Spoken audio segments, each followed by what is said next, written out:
এই বলবে তো ভুল বলছি? যদি ওয়াজ শুনতেছ তো বসছো কোথায়? বলো বলো বলো। এই জায়গায় মজলিসে, আর ওরা রাস্তায় ঘুরে ঘুরে বেড়ায়। জেনে রেখে তথাপিও সাধারণ চিন্তা করে দেখেন, আজকে আমাদেরই মধ্যে একজন মানুষ আছে এই টাইমে আরামের বিছানার মধ্যে ঘুমাচ্ছে, আছে না? আরো কিছু মানুষ আছে হসপিটাল বলেন, নার্সিংহোম বলেন, বিভিন্ন জায়গায় অসুস্থ অবস্থায় বিছানার মধ্যে শুয়ে আছে।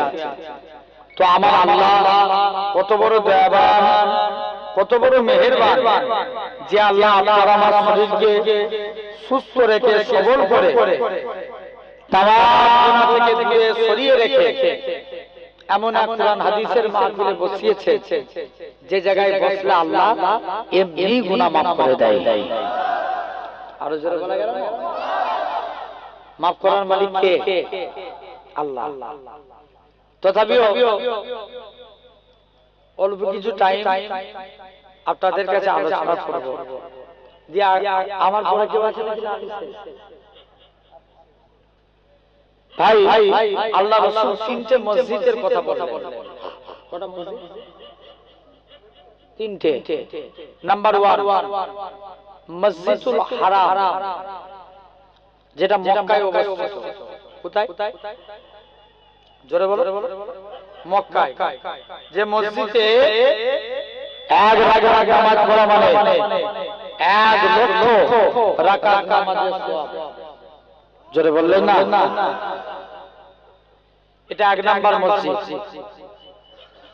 2 নাম্বার মসজিদে নববী, কোথায় অবস্থিত?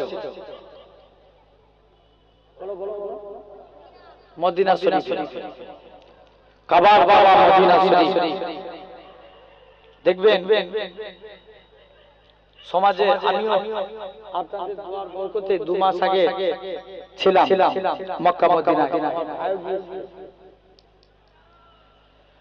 তো জেনে রেখে আমি অনুভব করলাম ফার্স্ট টাইম যে মক্কায় 7 দিন ছিলাম, মদিনাতে 9 দিন ছিলাম। কিন্তু যে দেখলাম মদিনার তুলনায় মক্কায় একটু ভিড় বেশি। কথা বল, মক্কায় একটু ভিড় বেশি। কারণ মক্কায় অনেক মানুষ যায়, ওয়াহাবি যায়, নামাজাবি যায়, কিন্তু মদিনাতে তারাই যায় যারা মুস্তাফার গোলাম। ভুল বললাম? অনেকে আবার মস্তা মারে। হজ করে এসে একজন আল্লাহর ওলি হয়ে যায়, আবার হজ করে এসে চিটিংবাজ হয়ে যায়। ভুল বলছি না ঠিক বলছি? অনেকে যে ওই জায়গাতে মস্তা মারে। এখন সব থেকে বড় মস্তা মারার জায়গা হচ্ছে চায়ের দোকান। চায়ের দোকান সব বড় বড় মুফতি সাহেবরা বসে থাকে, দে রহি চা দে, এই আজকে ওয়াজ হবে কালকে মশলা চলবে। কথা বলে হ্যাঁ কি না? জেনে রেখে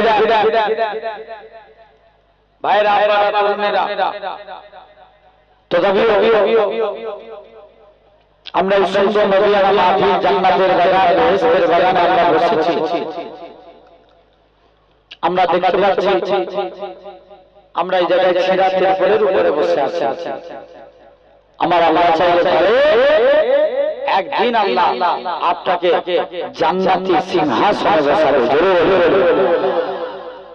এখন অনেকে মদিনায় যে মস্তা মারে, বলছে আমরা উমরা করব, উমরা আর কান ছাড়ছি। কটা? 4টে। এরাম করা, তোয়াফ করা, এই দুটো ফরজ।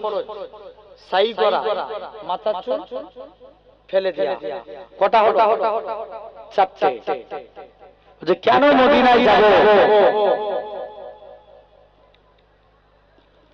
মুসলমান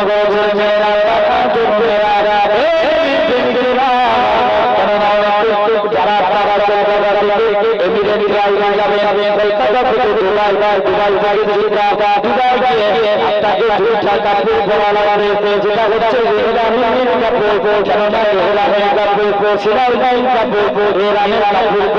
আমাদের মদিনা চলে গেলেন কিন্তু বিলাইলাই ভিতরে কাপড় পরা হয়ে যা চাইতে ইয়ার পরে কাপড় পরে পুরানো নামাজ পড়ে বান্দা আস্তে আস্তে করে মক্কা থেকে চলে যায় মদিনা পড়ে চলে লব্বাই আল্লাহ লব্বাই লব্বাই লা শারীকা লাক লব্বাই ইন্নাল হামদা ওয়ান নি'মাতা লাকাল মুলকু লা শারীকা লাক লব্বাই तलबिया के बोलते पूरा सिंबर के जबल पहुंचे जाए बांदा गाड़ा जोर चले गए अल्लाह पाक आरा जानेर काबा आरा मनेर काबा जीवনের জন্য কি কাবা দেখতে পারো কি জানি না হে বন্ধুরা আল্লাহর কাছে বান্দারা যখন কাবাকে সামনে রেখে প্রথমবার হাত তুলে যা দোয়া করে আমার আল্লাহ তাআলা আজিবে হাত খুলে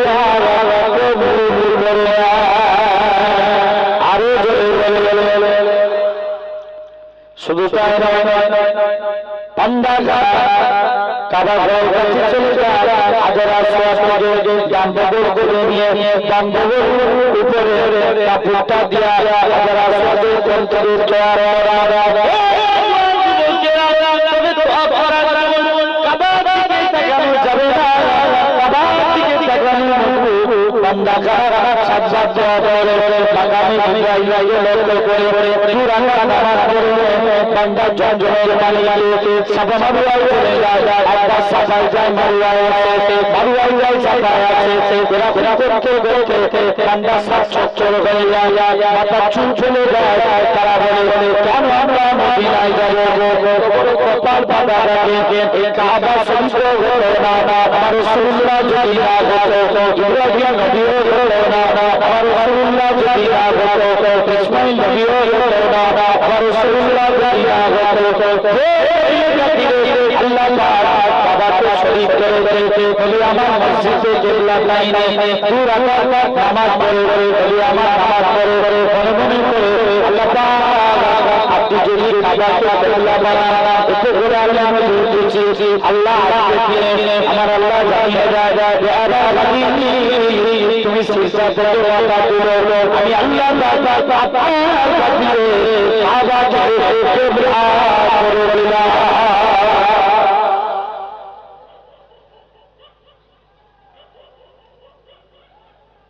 কি করলো আল্লাহ কাবাকে কিবলা কার কাছে বলো বলো বলো বলো নবী পাকের নবী বলছে যারা মদিনায় আসলো আমি নবী আমাকে এসে সালাম দিল আমি রাসূলুল্লাহ তার সালামের জবাব দিয়ে দিলাম যারা মদিনায় আসলো মসজিদে নববীতে এক রাকাত নামাজ পড়লো সে যেন 50,000 রাকাত নামাজ পড়লো যারা মসজিদে আসলো মসজিদে নববীতে এসে 8 দিনে 40 ওয়াক্ত নামাজ পড়লো কত ওয়াক্ত জোরে বলো সে যেন আমি নবী আমার সঙ্গে আল্লাহর দয়ার জান্নাতি থাকলো তাহলে সেই জায়গায় আপনি আমি 2 নম্বর মসজিদে নববী 3 নম্বর মসজিদুল আকসা কোথায় অবস্থিত ফিলিস্তিনের মানুষ বলে তোমরা তো দিনে 5 ওয়াক্ত নামাজ পড়ো ফজর যোহর আসর মাগরিব ইশা 5 ওয়াক্ত ফিলিস্তিনের মানুষ বলে আমরা দিনে 6 ওয়াক্ত নামাজ পড়ি 6 ওয়াক্ত একটা জানাজার নামাজ এক লোকের 11টা ছেলে মারা গেছে কটা 11টা ছেলে মারা গেছে পরে বাপ লোককে মিষ্টি বিলি করছে সাংবাদিকরা জিজ্ঞেস করছে তোমার 11টা ছেলে মারা গেছে আর তুমি লোককে মিষ্টি বিলি করছো বলছে শুনো আমার 11টা ছেলে মারা গেছে কিছু হয়েছে কিয়ামতের দিন আল্লাহকে বলে দেব আল্লাহ আমি 11টা শহীদের রাখলাম আর একটু জোরে বলা যাবে এই তো যুবকগণ একটু জোরে দিবি তাকবীর মার দেখি না রে তো জি নিজেরা একজন দাও ক্যানিং এর ছেলে তাকবীর দিতে জানে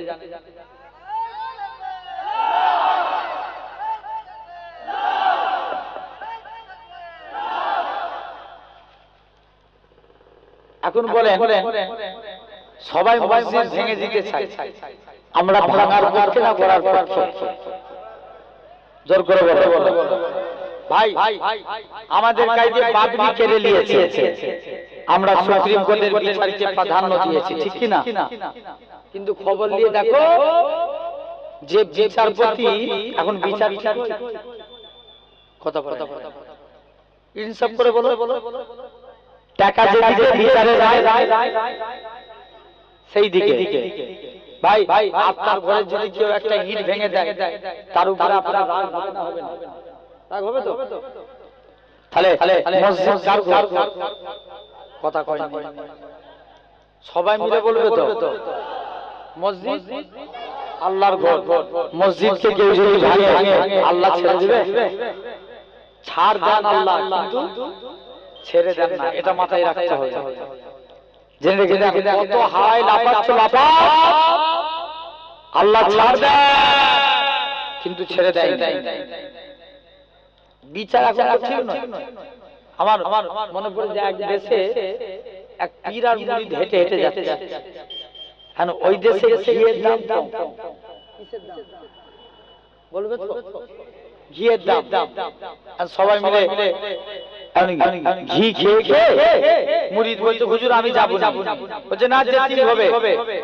ঘি খেয়ে খেয়ে ঘাড় মোটা করে, ঘাড় মোটা করে, শুনছো তো ভাই?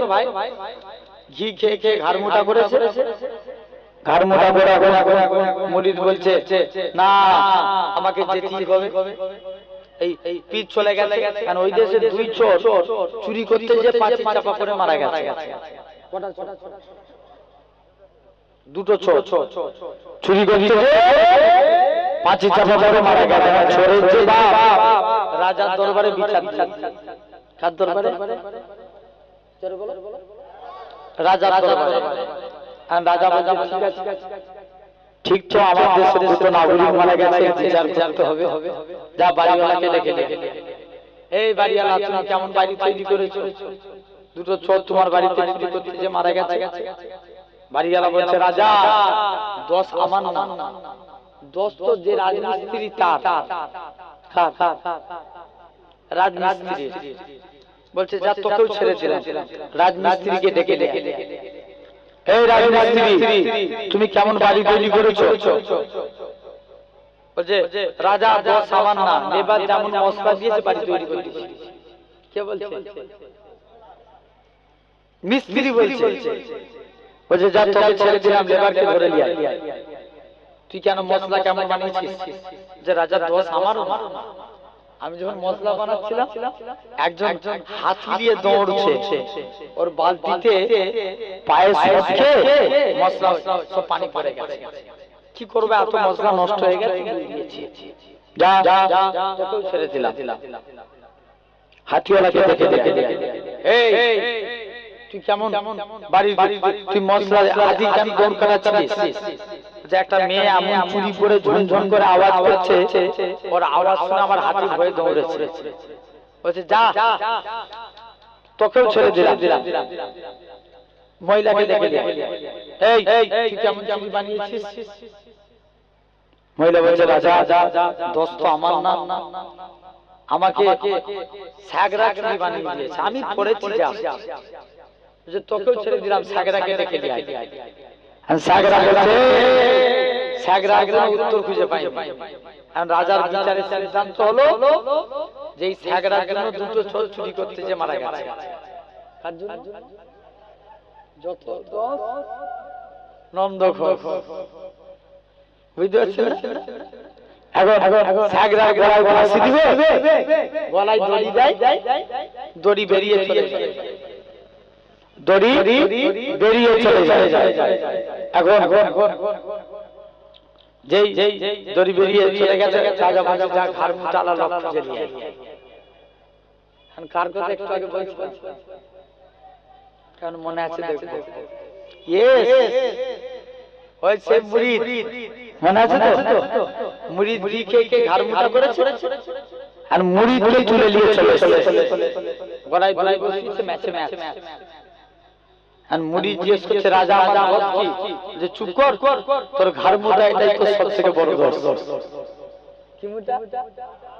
ঘাড় মোটা। আর মুরিদ বলছে আমার পীরকে ডেকে দিয়েছে, পীরকে ডেকে দিয়েছে। পীর বলছে রাজা আমার মুরিদকে ছেড়ে দাও। মুরিদ বলছে আমার পীরকে ছেড়ে দাও। দুইজনে ফাঁসি দিয়ে টানা হিজরা করছে। আর লাস্টে গেলে রাজা বলছে যা, তোদের দুজন কি আজকের দিনে আমি জানিয়ে দিলাম তোরা দুজনই আজকের দিনে চলে যা। কেউ ফাঁসি দিতে চাইনি, তোরা ফাঁসি দেওয়ার জন্য টানা হিজরা করছিস কেন? পীর সাহেব বলছে রাজা রে, তোর বিচার ঠিক নয়, এই জন্য তোর বিচারে যে গলায় ফাঁসি দিবে সে আল্লাহর জান্নাত পেয়ে যাবে। তাহলে এখন বিচার ঠিক না? কথা বলে ভুল হয় না? ঠিক হয়, ভুল হইল। হযরত ওমর ফারুক এক ইহুদির কাছে একটা ঘোড়া কিনেছে। ঘোড়া কিনে নিয়ে গেছে, টাকা দিয়ে দিয়েছে। যেই কিনে নিয়েছে ঘোড়াটা জমি নাই। ওমর ফারুক বলছে ইহুদি তুমি আমার টাকা ফেরত দাও, ঘোড়া লাও। বলছে না টাকা আমার, আমি ঘোড়া তো বিক্রি করে দিচ্ছি আপনাকে। খলিফাতুল মুসলিমিন ওমর তখন বিচারপতি ছিলেন কাজী সুলাই। কি নাম বললাম? কাজী সুলাই। তিনি বিচার করছেন। বলছে আজকের দিনে বিচারে রায় ওমরের বিরুদ্ধে যাবে। ওমর বলছে হুজুর যেহেতু আপনি ঘোড়া কিনে নিয়েছেন তাই ঘোড়া আপনার, টাকা ইহুদি। ওমরের বিরুদ্ধে রায় চলে গেল। রাজ দরবারে এসে ওমর ফারুক মনে মনে বলছে আরে কাজী সুরাই আমার বিরুদ্ধে রায় দিয়েছে, যা আমি কাজী সুরাইর প্রমোশন বাড়িয়ে দিলাম। আর আমরা যদি সঠিক বিচার করে দেখবেন 3 মাস জেল খাটতে হবে। কথা বলে হ্যাঁ না বলো, জেনে রেখে দাও। তাহলে সবাই চাই ইসলাম নিতে যায়, তবে আপনার এই জমিনে জমিনে দাঁড়িয়ে বলে যায় যতদিন পূর্ব আকাশ থেকে সূর্য উদিত হয়ে পশ্চিম আকাশে ডুববে ইসলামের পতাকা উড়ছে। আওয়াজ সেরকম লেভেলের হয়নি, আরো জোরে বলে। কেউ মিটাতে পারবে? আসেন তাহলে আমরা আল্লাহর বলেন ইনশাআল্লাহ। কারা কারা আল্লাহর গোলাম হতে চান হাত তুলে দেখেন তো দেখি। তাকবীর মার।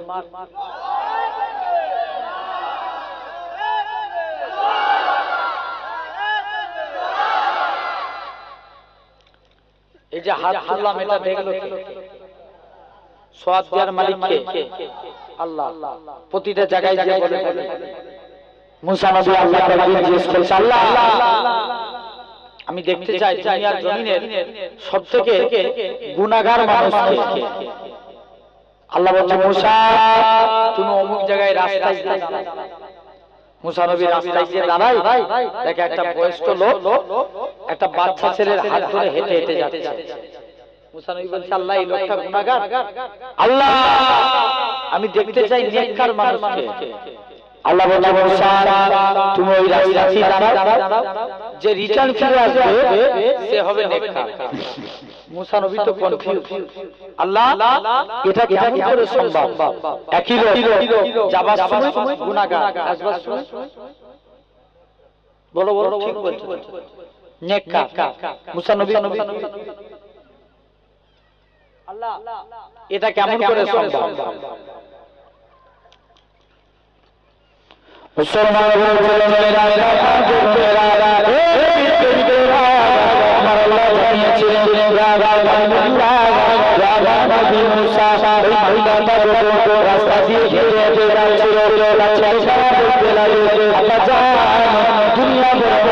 আসমান বড় বাবা দুনিয়া থেকে প্রথম আসমান বড় ছেলে আবার বলে বাবা প্রথম আসমান বড় দ্বিতীয় আসমান বড় দ্বিতীয় আসমান বড় তৃতীয় আসমান বড় আসমান বড় ছেলে আবার বলে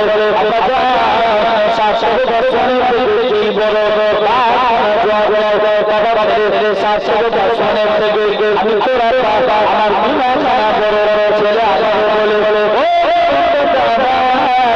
আপনার গুণার থেকে বড় আমার গুণার থেকে আমার আল্লাহ আল্লাহর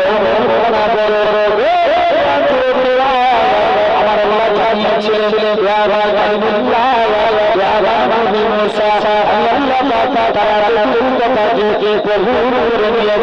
আমি আল্লাহ আমার বান্দাটা জীবনে আমি আল্লাহ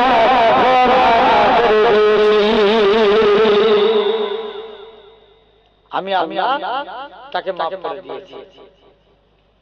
তাহলে আমরাও হাত তুলেছি, আল্লাহ মাফ করতে পারে না পারে না? অবশ্যই পারে। আছে আমরা আল্লাহ চার শ্রেণীর বান্দাকে ভালোবাসি। কয় শ্রেণী?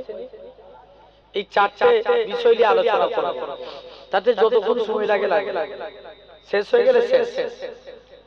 জেনে রেখে দেন চারটে বিষয়। নাম্বার 1, মনে রাখবেন ভালো করে শুধু উঁচুকে পড়ে শুনলে হবে না, মন দিয়ে শুনতে হবে। বলে ইনশাআল্লাহ। এই চারটের মধ্যে যদি একটাও আওয়া করে জানবেন আল্লাহ আপনাকে ভালোবাসে। কে ভালোবাসে? আল্লাহ। এক নাম্বার, আল্লাহ ভালোবাসে সবরকারী বান্দাকে। কাকে?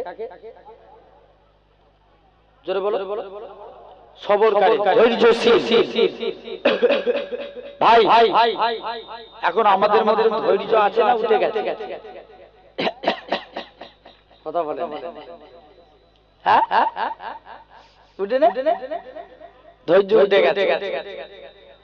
নবী বলছে, আমার আল্লাহ বলছে বান্দা তোরা ধৈর্য ধারণ কর, আমি তোদের সবর দান করব।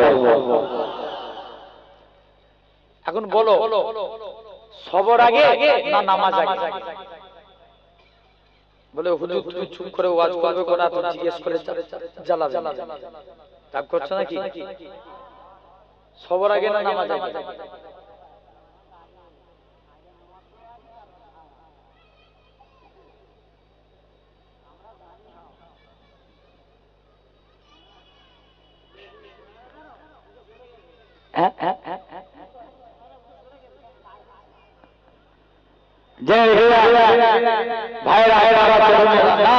আগে সবর, তারপরে বলো নামাজ।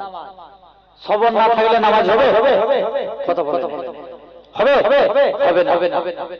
আগে ধৈর্য ধারণ করতে হবে, তারপরে নামাজ পড়তে হবে। বলো ইনশাআল্লাহ। এখন দেখবেন জুম্মার দিনে অনেকে মসজিদে যায়, ইমাম সাহেব যখন সানি খুতবা পড়ে, প্রথম খুতবা পড়ে বসে, আবার যখন দ্বিতীয় খুতবা পড়ে দেখবেন তখন অনেক যুবক যে ঢুকে আছে না? নবী বলছে ভাই পাখিকে খাঁচায় রাখলে কি হয়? ছটফট করে কথা বলে। আরে হ্যাঁ না বলবে তো ভাই, পাখিকে খাঁচায় রাখলে কি করে? ছটফট করে। পাখিকে খাঁচায় রাখলে এখন জেনে রেখে পাখিকে অনুরূপ ভাবে আত্মাকেও জানতে হবে। লক্ষ্য করে দেখবেন আপনি আমি যদি এরকম ভাবে আমরাও কাজ করি, দেখবেন অনেক মানুষ জুম্মার দিনে যায় যে মসজিদে বসে ছটফট করে শুধু ইমাম সাহেবের সালাম ফিরানো অপেক্ষা। ভুল বলছি না ঠিক বলছি? জেনে রেখে দেন ভাইরা আব্বারা তরুণেরা, নবী বলছে যারা মসজিদে যে ছটফট করে আল্লাহ ফেরেশতাদের ডেকে বলবে ফেরেশতারা যা, এদের নামগুলো গিয়ে সব মুনাফিকদের খাতায় দেয়। কাদের খাতায়? মুনাফিক। যারা মসজিদে গেল যে বলছে আলহামদুলিল্লাহ আমি শ্রেষ্ঠ জায়গায় এসে বসেছি। কোথায়? কথা বলেন। শ্রেষ্ঠ জায়গায় আল্লাহ বলবে ফেরেশতারা এদের নামগুলো এরা সব আল্লাহর মুমিন বান্দা। জোরে তাহলে সবর করতে হবে। হযরত আলীর কাছে একটা যুবক প্রতিদিন নামাজে দাঁড়ায় দুনিয়ার কথা চিন্তা করে। কোথায় দাঁড়ায়? বলো বলো বলো বলো। নামাজে দাঁড়িয়ে হযরত আলী নামাজে এখন নবীর দরবারে ফতোয়া জানতে নবী দরবারে নাই, আলীর সঙ্গে দেখা। হযরত আলীর সঙ্গে আলী জিজ্ঞেস করছে তুমি প্রতিদিন নামাজে দাঁড়াও? এই আমি আলী আমি প্রতিদিন নামাজে দাঁড়াই, দুনিয়ার কথা চিন্তা হয় আমার নামাজটা কি কবুল হবে? হযরত আলী ডাইরেক্ট ফতোয়া দিয়ে দিলেন যাও তোমার নামাজ কবুল হবে। পরের দিন নবীর দরবারে আসে। নবীর দরবারে এসে বলছে হুজুর আমি আজকের দিনে যাই। নবীর দরবারে এসে চুপ করে দাঁড়িয়ে আছি। যাই যাই দেখি। পরের দিন আলী ডাইরেক্ট ফতোয়া দিয়ে দিয়েছে। নবীকে এসে বলছে হুজুর কালকে এসেছিলাম, আলী আমায় ফতোয়া দিয়েছে আমার নাকি নামাজ হবে না। আল্লাহ নবী বলেছে আলী বলেছে যাও আলীকে ডেকে নিয়ে এসো। আলী তুমি একে ফতোয়া দিয়েছো যে রাসূলুল্লাহ যাও ওযু করে এসো, 2 রাকাত নামাজ পড়বে। কয় রাকাত? জোরে বলো। 2 রাকাত। আমি রাসূলুল্লাহ তোমাকে একটা চাদর গিফট করব। কি দিবে? চাদর দিবে। আলী প্রথম রাকাত নামাজ পড়ছে, মনোযোগ দিয়ে নামাজ পড়ছে। দ্বিতীয় রাকাত নামাজ পড়তে গেছে, মনে মনে চিন্তা করছে আল্লাহ নবী তো চাদর দিবে বলেছিল, তো কার চাদর দিবে? কে চিন্তা করছে? একটু আগে কি ফতোয়া দিয়েছিল? নামাজে চিন্তা করলে নামাজ হবে হবে না। এখন নিজেই চিন্তা করছে নামাজ থেকে পারে বলে নবীর দিকে তাকিয়ে মুচকে মুচকে হাসে। নবীও আলীর দিকে তাকিয়ে তাকিয়ে হাসে। আল্লাহ নবী বলেন আলী কি ব্যাপার? হুজুর আপনি যেই কারণে হাসেন আমি আলীও তো সেই কারণে হাসি। বাবা আলী তুমি তো আমার কাছের সাহাবী, তোমার যদি নামাজে ভুল হতে পারে এর ভুল হওয়া তো স্বাভাবিক। খবরদার আলী তুমি এরকম ভাবে বলবে না। সেই আলীর কথা বলি। কোন এক টাইমে হযরত আলীর পায়ে তীর ঢুকে গেছে। কি বলো বলো তীর ঢুকে যাওয়া সহজ, বার করা অনেক কঠিন। আলীর গলা থেকে তীর বের হতে চায় না, শরীরের চামড়া গোশত সব বেরিয়ে যায়। দৌড়ে নবীর দরবারে চলে গেলেন।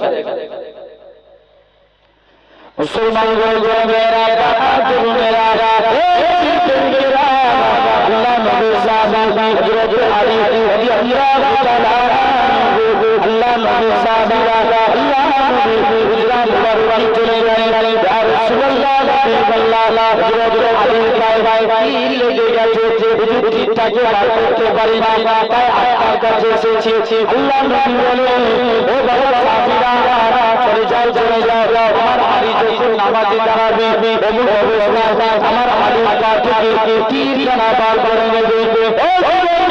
আল্লাহ নবী সাহাবী হযরত আলী রাদিয়াল্লাহু তাআলা আমার নামাজে দাঁড়িয়ে গেলেন। আল্লাহ নবী সাহাবীরা হযরত আলী পা থেকে তীরখানা বার করে নিয়ে হযরত আলী বলেন আল্লাহ আমি আলী যে ঘুরে ঘুরে নামাজ পড়ছিলাম তোমরা আমার পা থেকে তীর বার করেছো। হযরত আলী এত বুঝলাম না। তাহলে সব আগে কি করতে হবে? বলো বলো বলো ভাই নবীর মধ্যে সবর ছিল না ছিল? কথা বলে নবীর মধ্যে সবর ছিল না ভাই? নবীর মধ্যে যদি সবর না থাকতো আমরা ইসলাম পেতাম? জোর করে বলো। ঠিক আছে, নবীর মধ্যে যদি সবর না থাকতো ইসলাম পেতাম? কোনদিনও পেতাম না। আসেন একটু প্রমাণ নেন। মুসলমানের মেয়েরা আল্লাহ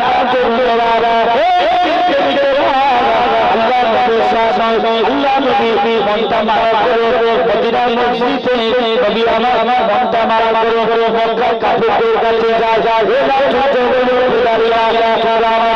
আমাকে নবী বলে আমার আল্লাহকে আল্লাহ নবী বলে শুনে না। আল্লাহ নবী মনটা মারা করে আর জায়গায় চুপ করে দাঁড়িয়ে আছে। আমার আল্লাহ ডাকতে বলে নবী তোমার কি জন্য আমার নবী দাঁড়িয়ে যায় আজকে দিন আমি আল্লাহর মানুষদের কাছে গেলাম নবী বলে আমার আল্লাহ জানিয়ে যায় নবী বলে না মানলে এটা আমি আল্লাহ যায় আসে না, কেন আমি আল্লাহ নবী বলে দিয়েছি। আরো আল্লাহ নবী সর্বপ্রথম আবু বকরের কাছে গেলেন, ও বাবা আবু বকর তুমি কি আমি নবী হাতে করে মাল বলবে? আবু বকর বলেছে ইয়া রাসূলুল্লাহ রাসূলুল্লাহ ইয়া রাসূলুল্লাহ রাসূলুল্লাহ আবু বকর করা পারিয়ে না। আজকে দিনে ইমানে কালেমা পড়ে মুসলমান হয়ে গেলাম। আবু বকর মুসলমান হয়েছে বলে বকর কাছে রাজা আবু বকর জহরা বলেছিল এটা শরীকানা না টপ করে আল্লাহ জাহাজ করে হযরত আবু বকর জোর করে দাঁড়িয়ে বেহুশ হয়ে যায়। সারা দিন কোনো হুঁশ নাই, সংসার টাইমে আবু বকর ঘুরে আল্লাহ পাক আমার নবী কেমন আছে যে আবু বকর চলতে পারে না, নিজের মাকে ডাকে ও জয়তুজির মা আমাকে নবীর কাছে নিয়ে চলে যে আবু বকরের চলাফেরা বিভাগ কোনো করায় নাই। আমার রাসূলুল্লাহকে দেখার সাথে সাথে আবু বকরের চালা যাচ্ছে না তাকে আমার আল্লাহ পাক নিবারণ করিয়ে দিয়েছে। আরে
বিয়া বিয়া মরিসা নবী নবী করে আমার নানাজি নবী নবী করে করে যা যা তারা বাবা জোড়া নবী নবী করে কাটিয়েছে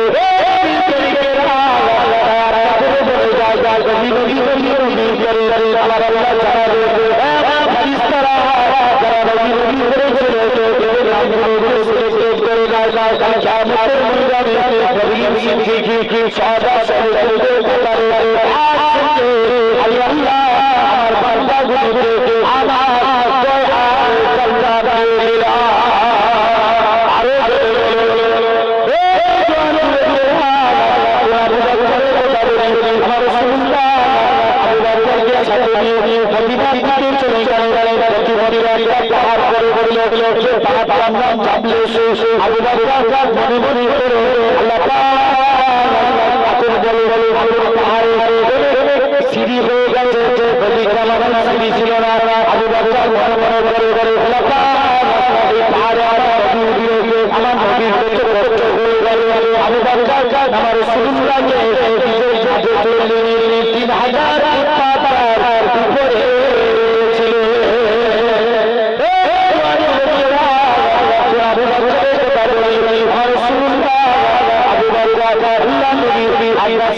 সামনে যা যা ভিতরে ভিতরে যা যা যা ডান দিকে যাই বাড়ি যায় যায় আল্লাহ নবী বলে ও বাবা তুমি কেন এরকম কাজ করো একবার ডান দিক ডান দিক সামনে পিছনে করো হযরত আবু বকর বলেছে ইয়া রাসূলুল্লাহ রাহিমাল্লাহ চতুর্দিক যা দুশমনে বরাবর এই যদি আপনাকে দক্ষ করে তীর ছুড়ে মারে আল্লাহ আবু বকর আমার দিকে দাঁড়িয়ে হুজুর আমি মারা যাবে এতে কোনো যায় আসে না আল্লাহ আবু বকর আমার পিতা সে কাটে আপনার হাত বানাবার আরে আরে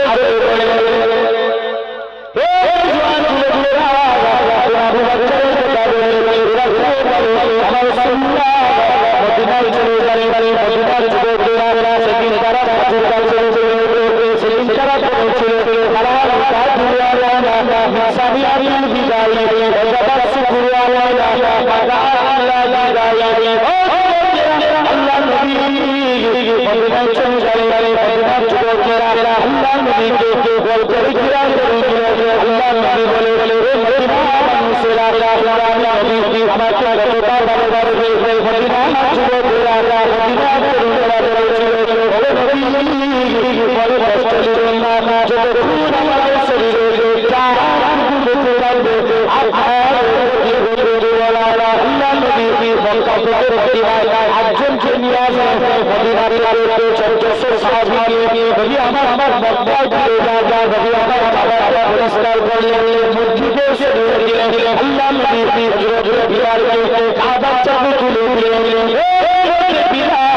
কাবার চাবি যা কাবার চাবি বিলাল বলতে ইয়া রাসূলুল্লাহ রাদিয়াল্লাহু আনহু কাবার জি তখন আল্লাহর কাছে দিদি ইয়া রাসূলুল্লাহ রাদিয়াল্লাহু আজকে আপনারা বিলালকে কাবা থেকে তুলে দিয়েছে আমি কোন দিকে বিলাল আমার রাসূলুল্লাহ কি বলেছে বিলাল আমি বলি আমার দিকে বলছো না আমার দিকে বিলাল আমার রাসূলুল্লাহ আল্লাহ পাক কাবার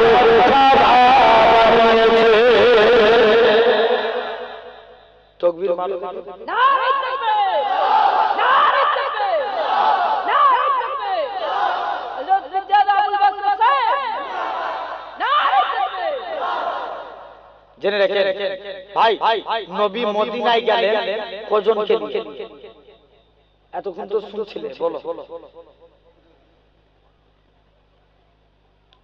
মক্কা থেকে মদিনায় গেলেন কজনকে নিয়ে ইয়েস নাম আবু বকর মদিনা থেকে মক্কায় আসলেন কজনকে একটু আগেই বললাম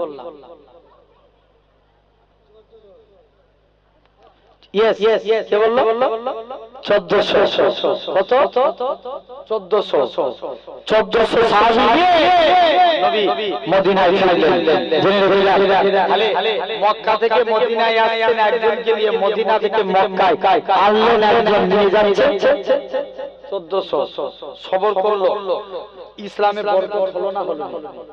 তাহলে এক নাম্বার সবরকারী বান্দাকে আল্লাহ বড় ভালোবাসেন, বলেন ইনশাআল্লাহ। 2 নাম্বার আল্লাহ ভালোবাসেন পবিত্রতা অর্জনকারী বান্দাকে। ভাই মনে করেন শরীর পাক, লুঙ্গি পাক, জামা পাক, জায়গা না পাক, নামাজ হবে? ছেড়ে দেন।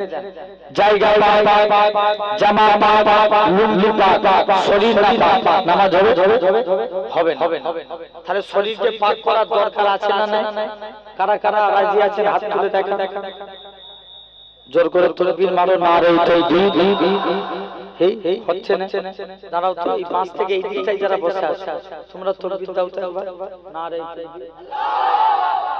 এদের কাছে হেরে যাবে কিন্তু, জোর করে দাও, নারে তাকবীর। দেখি এবার তোমরা চুপ করো, তোমরা দাও তো নারে তাকবীর। এই তোমরা এত লোক হয়ে এই যাও, আরেকবার দাও, নারে তাকবীর। এবার একসঙ্গে সবাই দাও, নারে তাকবীর। আলহামদুলিল্লাহ। জেনে রেখে দেন, এখন তাহলে পবিত্র হবে না? হবে, বলেন ইনশাআল্লাহ। আছেন যুবকরা, আমার ওয়াজ শুনে বেশিরভাগ যুবকদের জন্য, মুরব্বিদের জন্য ওয়াজ করে গেছে আমার বাপেরা। যাবে, জেনে রেখে দেন। এক নাম্বার ইসলামী শরীয়তের ফিতরাত হচ্ছে 5টা। কটা? 5টা। নাম্বার 1 মাথা চুল কাটা। কি কাটা? মাথা চুল কাটা। ইমামদের মতভেদে এসেছে 41 দিন অন্তর। কত দিন? 41 দিন, 41 ডেজ। 41 দিন অন্তর মাথা চুল কাটা। সমাজে 100 স্টাইলে চুল কাটে। কত স্টাইল? বলো 100 স্টাইল।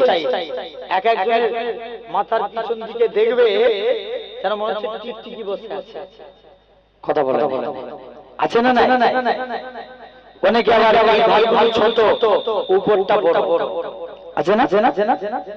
অনেকে রোনালদোর ভক্ত, বলে আমাকে রোনালদোর চুল কেটে দাও।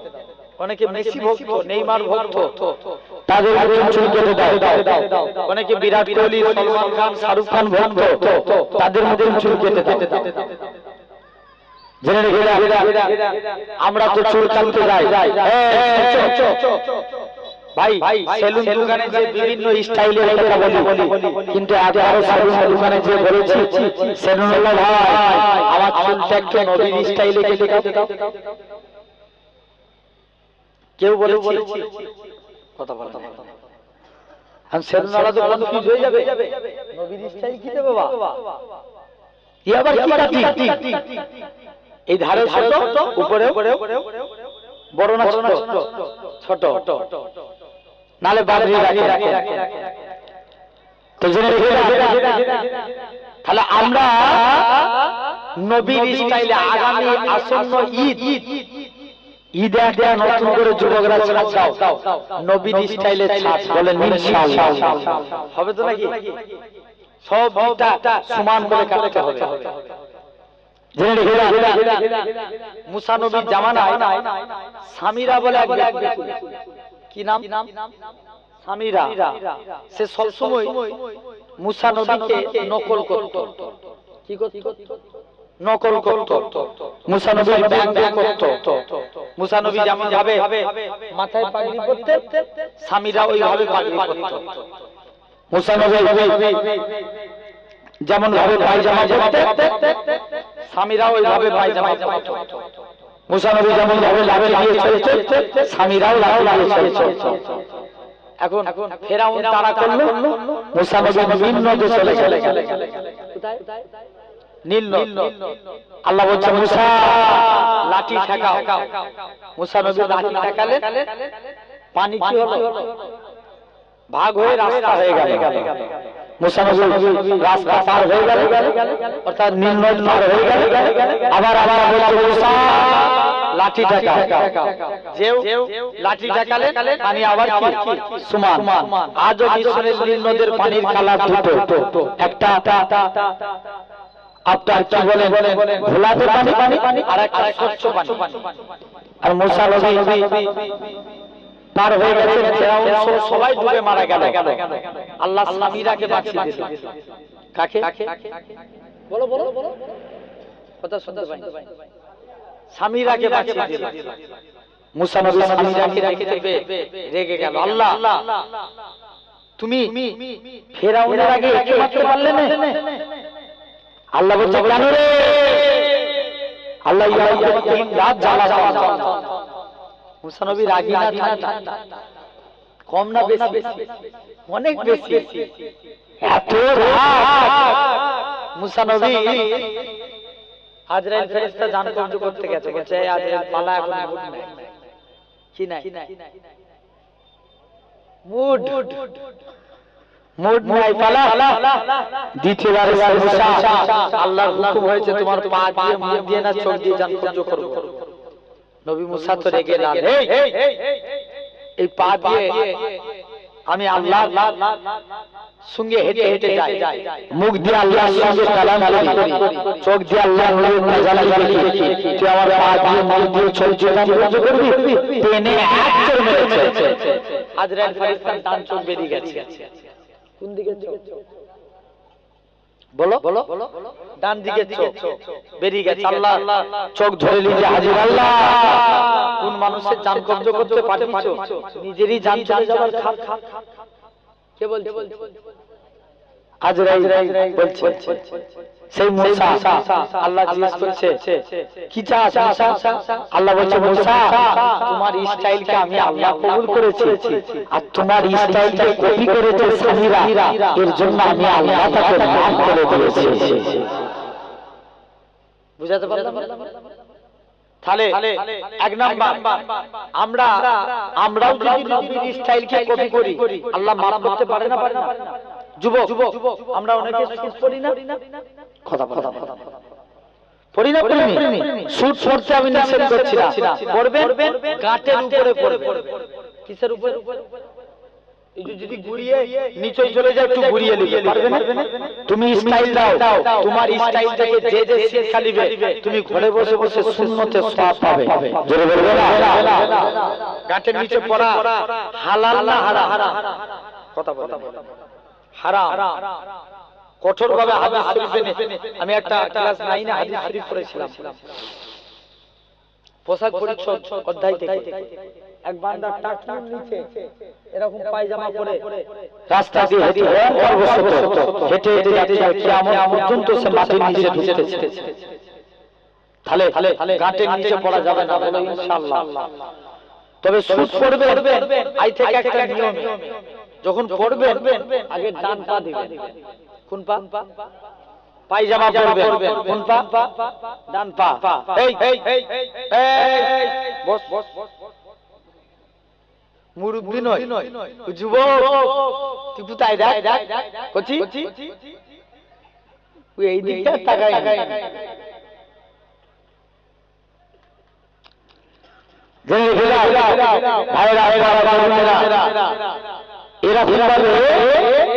লক্ষ্য করে আপনি দেখেন, খুব চিন্তা ভাবনা হবে। তাহলে যখন পায়জামা পরবে কোন পা?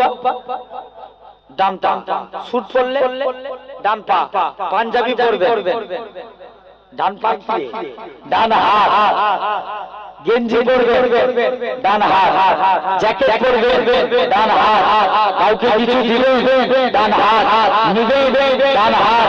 এই ডান কিয়ামতের দিন আল্লাহ বলবে যারা ডানপন্থী আছে বান্দা জিজ্ঞেস করবে কেন আল্লাহ? আল্লাহ বলবে যা আমার মুস্তাফা রাইট সাইডকে মেনেছে, তোরা আমার নবীর সুন্নাত মেনেছিস, আমি আল্লাহ তোদের নাজাত দিয়ে দিলাম। আর একটু জোরে বলা যাবে না? তাহলে আমরা নবীকে নকল করবো তো বলে ইনশাআল্লাহ। কোন দিক দিয়ে পড়ব?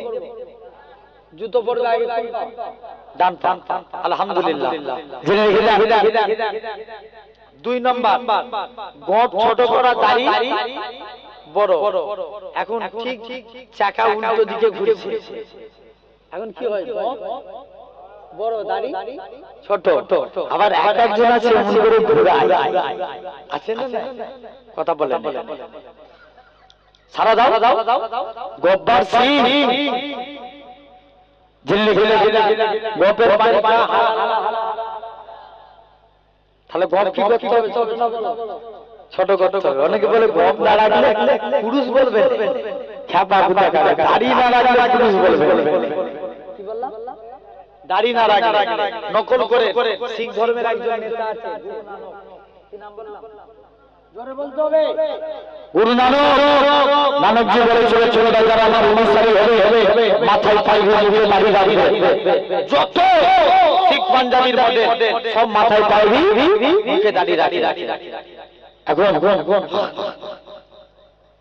যত শিখ পাঞ্জাবি মডেল আছে এখন দেখতে পাওয়া যায় একজন লক্ষ্য করে দেখা যায় শিখ পাঞ্জাবি এক ভারতের একটা বলা আরশদীপ সিং, দেখো সেও মাথায় পাগড়ি, মুখে কি দাড়ি, গোব রেখেছে, দাড়ি রেখেছে। তাহলে তারা তাদের নেতার অনুসরণ করেছে। আমার